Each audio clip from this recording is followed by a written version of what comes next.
So yun, good day mga boss. Meron na naman tayo ditong gagawin. Meron tayo ditong Sniper 135. So ang gagawin natin dito mga boss ay magpapalit tayo ng water pump seal at saka itong bearing tapos propeller mga boss.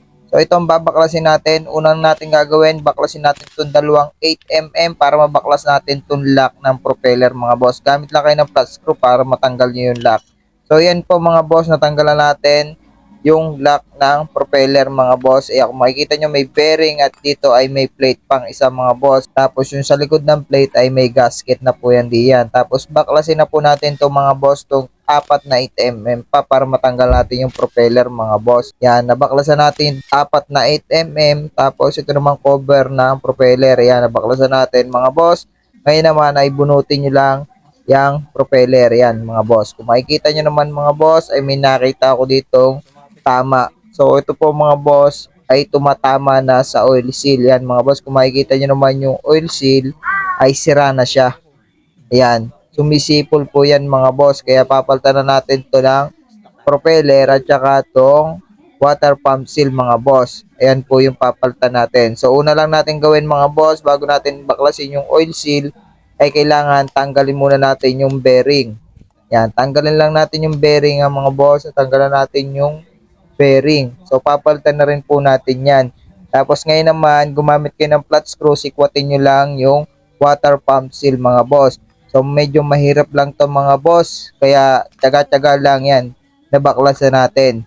So ito na po yung water pump seal. So sira na po siya mga boss at malutong na. So ngayon naman, lilinisan ko muna. Ayan, nalinisan na natin mga boss. So ngayon naman, ikakabit na natin tong water pump seal mga boss. Ito na yung pamalit natin. Ito na nga pala yung mga binaklas natin. Ayan na lahat po yung mga papalitan natin mga boss. Tapos ito naman yung mga bago nating pamalit. So buksan natin, tanggalin natin sa plastic mga boss tong water pump seal na ikakabit natin. Ito po mga boss. So kabilaan po may spring yan mga boss. So ikakabit na natin to dito. Yan. So gamit lang tayo ng grasa. Kailangan pag kinabit natin mga boss ay lagyan natin ng grasa para madali po siyang ipasok. So yan mga boss, tuunan natin. Tapos tanggalin nga pala natin tong spring para hindi po siya masira. Tapos yung bearing na binaklas natin, ayun po yung gagawin natin para maipasok natin yung water pump seal. Pukpukin lang natin mga boss. So ito na mga boss, naipasok na natin yung water pump seal. Tapos ngayon mga boss, isusunod naman natin yung spring mga boss. Yan, kailangan ikabit nyo rin ulit yung spring. Tapos kabit na natin yung bearing naman mga boss. So ang sukat nga pala mga boss itong bearing na to ay 6000. So 6,000 po yung sukat ng bearing nitong propeller mga boss. Yan, gamit lang po tayo ng lumang bearing para may kabit na natin yung bagong bearing. So naikabit na natin mga boss. Sunod na natin tong propeller mga boss. Yan, ikabit lang natin. So nilagyan ko lang yan ng konting grasa. So yan mga boss, naikabit na natin. At may clearance na po siya at hindi na po siya nasabit. Tapos ito naman mga boss, yung plate.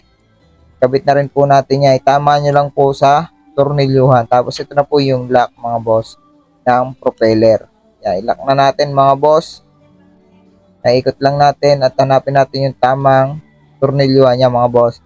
Saka natin tutornilyuhan ng dalawang 8mm. Yan, tornilyuhan lang natin mga boss at ikpitan natin. Yan, pag nahigpitan na natin mga boss, ay sunod na naman natin yung cover naman ng propeller. Yan, nahigpitan na natin yan. Tapos ito naman, yan, smooth siya umikot at may clearance na siya mga boss. Tapos kabitan natin tong cover ng propeller at saka yung apat na 8mm. So good sa to mga boss. Ayun lang, maraming salamat sa pagsubaybay nyo sa aking video. Maraming salamat mga boss. God bless sa inyong lahat.